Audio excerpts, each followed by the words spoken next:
All right, guys, welcome back to a new comic book day pull list. This is February 17th. Looking at the books that are coming out on February 17th. Hopefully, you'll see some that you like. I'll talk about the ones I like. And as always, I'm just sort of scrolling through what's going to be on the CBSI pull list that comes out tomorrow. So let's just jump on in. Let's have a look-see at what we got coming. So, of course, here's the logo and everything. Guys, as always, I have my little spiel that I do. This time I sort of apologize. I missed the boat and screwed up the Teen Titans thing last week. That's my fault. I'd read this book and I just hadn't read it all the way through. I skimmed it. I mean, if you guys read every book that you buy, then awesome, more power to you.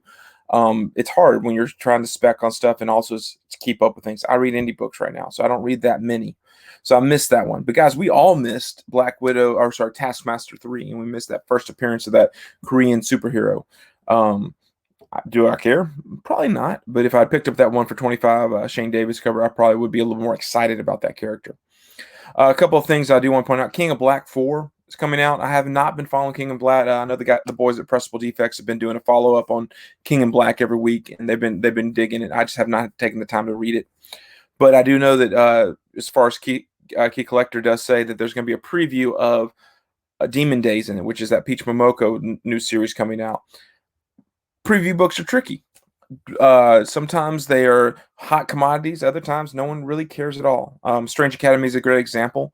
They had 4 different issues that came out with the preview for Strange Academy in it. You got your first appearance of Emily Bright's in there, and no one seems to really care. The books, I mean, it's a $5-10 book, but that Strange Academy one has skyrocketed.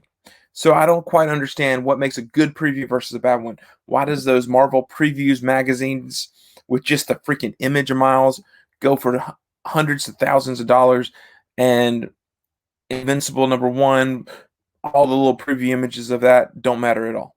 I mean, I have multiple copies of Masters of the Universe by Image Comics with the preview in it of that, and the Tech 9 has a little bit of value, but still, it's not in comparison to one. So I don't know what makes a preview worth a lot versus not worth a lot.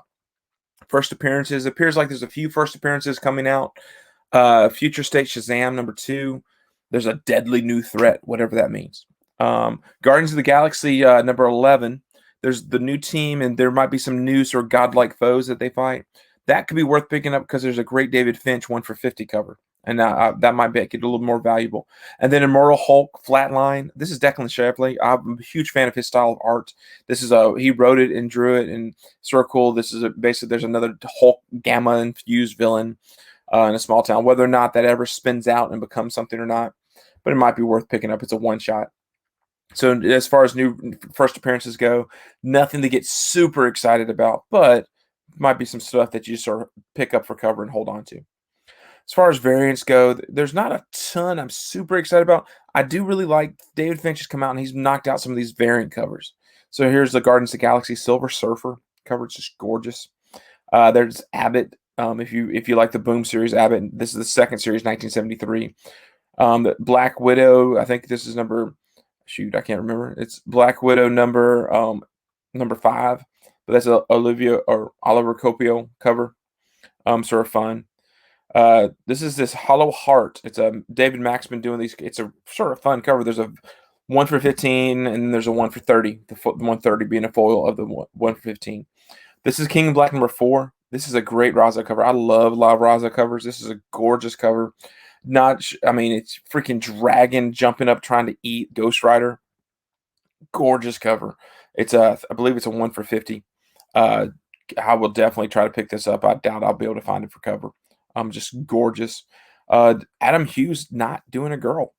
There's Nick Fury. This is on the 1 for 25 Marvels series that Alex Ross has been doing, but this is an Adam Hughes cover. It's actually a gorgeous cover. I really do like it. Another David Finch. This is Miles Morales, 1 for 50. Just a great cover.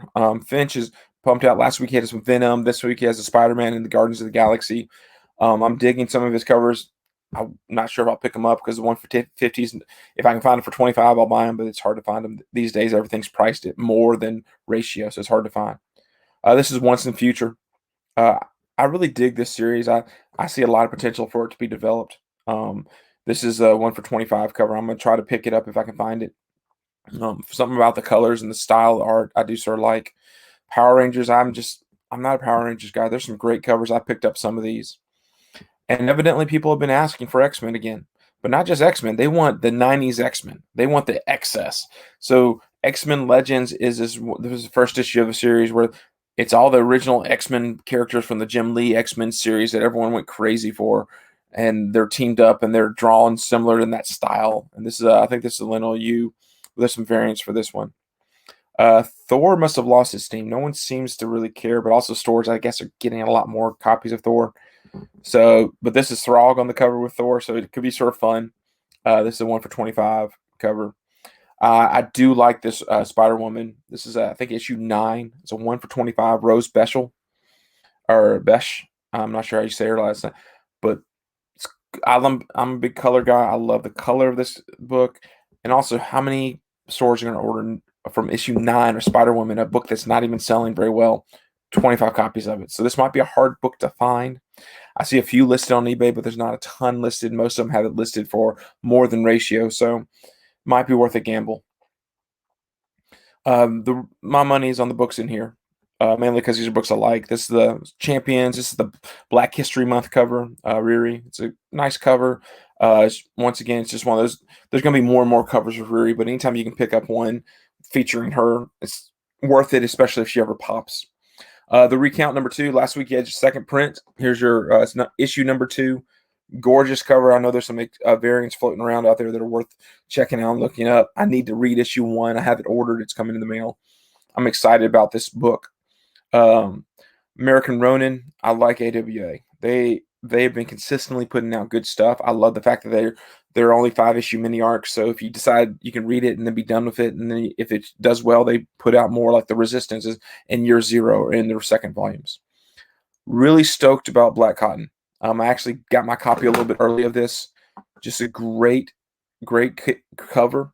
Entire story behind it is, what if worlds were reversed? In this world in Black Cotton, the blacks have the power and the whites are the minority. In this case, a black officer shoots a white girl.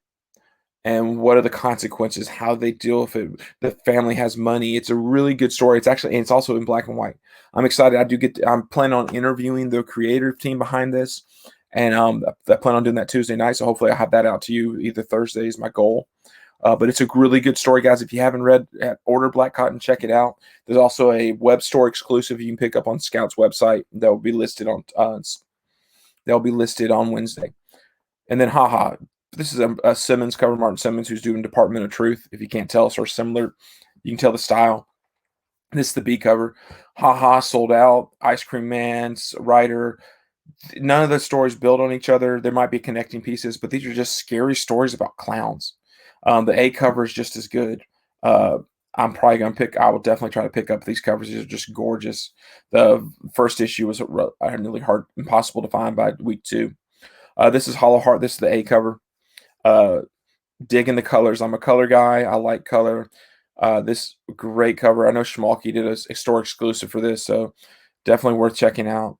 Once again, I'm a color guy, but this Iron Fist, I read the first issue, I actually really liked it. I like Iron Fist, so I like a lot of his stuff. But this is Larry Hama writing it, so the G.I. Joe man himself writing the book, so it's worth checking out. I have not been reading these Planet of the Symbiote, King and Black stuff, but this is just a fun cover. I wanted to highlight it. And then We Live it went a different route than I expected. This is issue 5, so I'm interested to see where issue 5 goes. But this is just sort of fun. I do like, if you haven't been reading it, there's always a page in there where it has a little QR code that takes you to a song that is supposed to play as you read the rest of the story. So it's sort of fun to sort of have a soundtrack that you read and some of the images. And it's not always on the first page. It's just randomly there's a little QR code in the image, and you have to just scan it, and it takes you to a YouTube video. So it's pretty cool. I liked We Live. It's a pretty good. As you can see, I'm a big fan of the stuff from Scout and Aftershock and Image, and that's where my passion AWA. So check those out, guys. Once again, this is New Comic Book Day pull list, CBSI, comicbookinvest.com. And as always, if you subscribe, you get my videos a day early when I post them instead of waiting for the article. And I do have to say, I told you I was doing a contest, and let me find the book. I looked at and I pulled up, and guys, 2 people had posted in both my Instagram on my video. So I did a poor job of advertising this, but I do have a winner.